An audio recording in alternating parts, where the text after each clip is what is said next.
Well, John, this is one of the legends. I mean, let's be honest here. When Pro Stock started, this car was ahead of its time almost. I mean, it really was almost a car built inside of a car. You know, like This was an original tube chassis car. Yep. Why don't you tell us a little bit about a car that pretty much started the trend? You know what I mean? Well, Bill Bagshaw was well liked by Dodge at the time, and he had the honor to be given this car. And he knew Butler, who used to work for Carroll Shelby, and that's who came up with the idea of the roll cage, the way it's designed, to give more strength to the whole car and make it more weight on the back axles.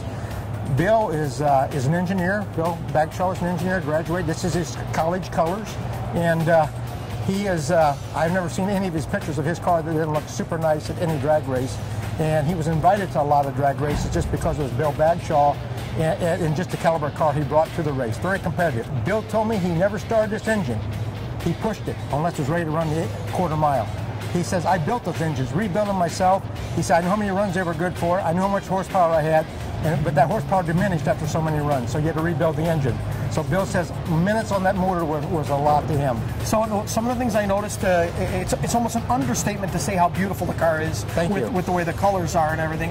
It's a show car almost as much as a race car. But I noticed some of the things, you're right. The roll bar, the way it's built, there's thought that went into it. I noticed that the bars on the bottom go all the way to the front of the spring eyes. Okay. I noticed that the diagonals that come down, I'm assuming are for the fact that there's a pinion snubber on this car, right? Yep. And I'm assuming that's right where the pinion snubber hits.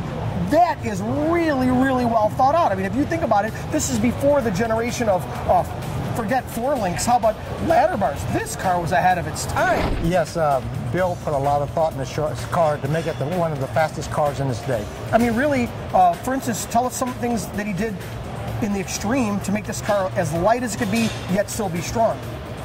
Well, Bill, like I said, being an engineering degree, I think he figured out that the weight in the doors weren't needed, so he took hose saws, circle saws, everywhere underneath the dash are still there, underneath the firewall are still there. He took every weight out of the car he could possibly take out, saying it's easier for him to put the weight back in where he wanted it for the best traction. Every track is different, and I marvel over that. And Bill still has all the timesheets from every race he was ever in, and every change on the car. Being an engineer, every change on the car, he's got a page, what date, what time, what change, what carburetor, what he did to the rear end. I mean, he has everything documented, and that's amazing. No doubt about it. I mean, the attention to detail that's in this car is second to none, but the fact that, wasn't this one of the first cars that tended to wheelie more than the other cars back in the day? I mean, back when the Grumpy had the Camaro out and the Motown, cars were out. Sox and Martin had their cars out. This car was the one that would leave with the wheels 3 feet in the air driving out, right? Exactly. Bill took pride in that. If you look and get a chance to look in the trunk, you see the battery in the trunk. It's just there. Basically, it's a battery, but it's for weight. It's out of a semi-truck. And he put it furthest to the rear of the vehicle as possible to create that coming out of the whole attraction. And his times are excellent. He said him and Sox and Martin probably controlled that year of cars, and he was a winner for his division in 2000. I think it was 1971. Okay. So, but it took him a year. That marvel is, it took him a year to get the car prepared to be the fastest possible. He said, I worked on it every day, and not just one day, every day. Like he told me, there's 20 different scoops he tried for the hood to get the most performance, the extra tenths or thousandths out of the hood to get more air into the carburetors. Now fast forward to today's time. How did you get the car? What did you? That's a whole other story. I had one of my Viper customers wanted to sell wanted to sell 2 Vipers to me, and this was sitting in his garage. And I said, hey, I'm going to dump that car. I said, what do you want for it? I'll buy it. I like old race cars. Is it real? I don't know. I think it is. So I took it home, and it didn't take me long to figure it out. I got a real car for just unbelievable documentation. And Bill was one of my customers in California. We knew each other. Then he couldn't believe it was his car, so I give him more information. He said, that is my old car. I promised him every year, yeah, someday, Bill, I'm going to restore that car. And it got to the point, I got to keep my promise. I'm getting older.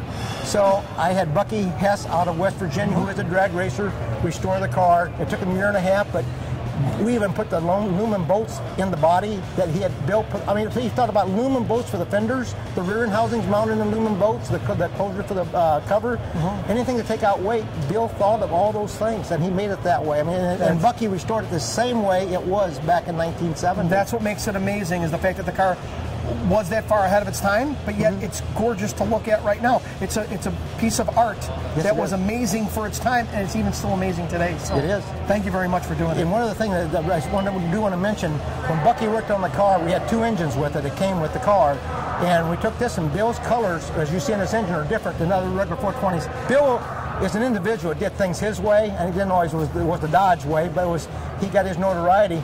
But when Bucky Hess was repairing this engine, we were just going to do a freshen up, throw it in there.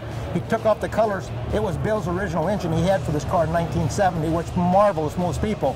But Bill took it back, as was Shaver Racing, and put it all back together. Bill spent weeks and months down there putting the piston, lining everything back up to get the most horsepower. We dynoed it, I think it was like 680 horsepower, and that's kind of what he did back in his day. He was a perfectionist. So it's been my pleasure. It really has. A tribute to Bill. It's worth doing. Thank you. Thank you. Yep.